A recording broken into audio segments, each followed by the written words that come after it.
Hey, good morning.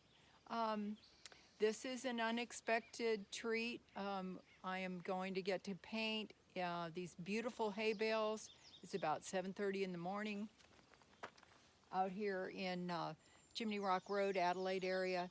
And I'm going to try to demonstrate for you this morning how to build a wonderful local landscape with these shapes. The sun is just coming up over on the right hand side and casting these shadows that will go away very quickly.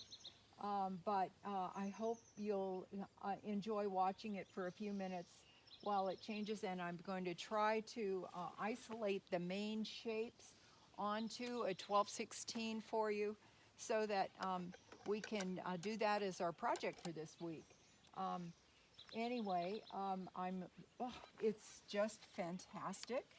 And here we go. I'm going to pick up, this is super quick, but I'm going to pick up a little bit of the yellow ochre, and I'm going to look at the big shapes and see what we have here. We're going to try and get this wonderful big bale here with a shadow off of it, and this swooping shape. I think I'll do the swooping shape first, and it will just go like that, and maybe uphill a little bit here. And then I love that little peekaboo of bales going off with the dark trees. The trees are still in shadow. I like that, so I think I'm going to put that little peekaboo spot right in here, about here. And then I'm seeing that that lineup of trees beyond it at a little bit of an angle, so I'm just reminding myself that it's there. Then the top of the mountain is up here, kind of in a curve, and I'm also watching it in relationship to the shapes that I already have drawn in. Oh my goodness, this bale is going to be fantastic in a second as this sunlight is coming in here at another wonderful angle. Wow, that's fantastic. Thank you for that. And let's see, that bale's going to look good like right about here.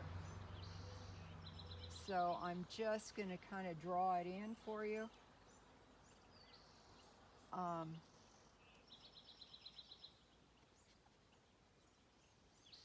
It is absolutely gorgeous. That is the basic big shape. Let's see. Let's do the tree masses that are in shadow just to remind ourselves where they are. Anyway, this is how I work in plein air, real quick like this, isolating it, watching the light change. I want to keep that shadow that we see here, right now. I want to keep that.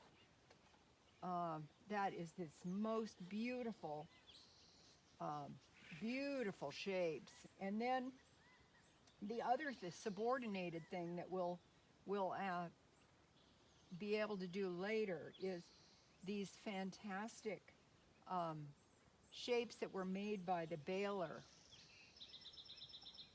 I got a call late last night, from a local farmer, the man that does this baling, and he said that I had to see this because these are unusual for our area to have these circular bales instead of the big rectangles. And he was right. They're just fantastic. So anyway, I'm going to isolate this for you, and I'll give you the rest of the video about the colors and so forth that are necessary. But I've got to really move quickly now to get this tightened up, and hopefully connect it with another video, and see you guys on Friday morning. Thanks. Bye. Well, hi, I'm back a little bit. It's been about an hour, and you can see that the shadows have gone away, and now I have to remember what it was that really struck me when we were first here. So anyway, I just wanted to kind of bring you up to date on this. Big, huge shapes, the shadows. I have not addressed the vines that are up there on that mountain, those wonderful shapes that indicate I'm in a vineyard, vineyard and baling or hay production place. The distant mountain shapes are up here. So what I have to do is to establish for this initial block in, I have to establish some other values. There's a real pretty violet mountain range back up in here, of course the sky color, and then the bales are just indicated. So this is how, this is a larger canvas than you'll be using, but the idea is the same. And anyway, I just wanted you to see what happens and why it's so exciting to do plein air painting, because everything changes and you have to listen to what it was that drew you there in the first place. And hopefully I can pass along a little bit of that enthusiasm when I see you on Friday. Thanks. Well, hi, welcome back to the studio. I want to finish this video today so that you'll have a chance to print out the material and get yourself ready for Friday's class. What I have done is I've re-emphasized the shapes of this fantastic scene that we saw this morning. It's really about shadows and shapes, and there are these big diagonal lines that show you, here's kind of a real quick initial block in over here, different, a little bit different size, but this is the 12/16. This is what I would like you to do. I would like you to draw in the main shapes in, you know, in a red, like an alizarin or cad red light, and then tone the canvas with a yellow ochre wash, so that you're ready to paint and build the painting with me on Friday.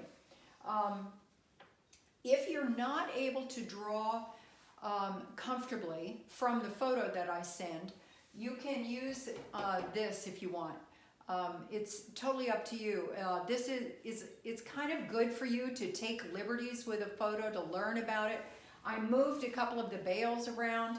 I compressed the subject matter a little bit so that I still have this little peekaboo of light mountain and bales that are right in this section, when really in the landscape they were like over here. In any case, the challenge on this painting is going to be the values, keeping the values the same when you're developing all of the tonal varieties in the grasses. I really want us to aim at the big design element that happens when the light hits the grasses and where it doesn't, and then seeing within those values, seeing the way the baler has sculpted the land. So that's the challenge with this one.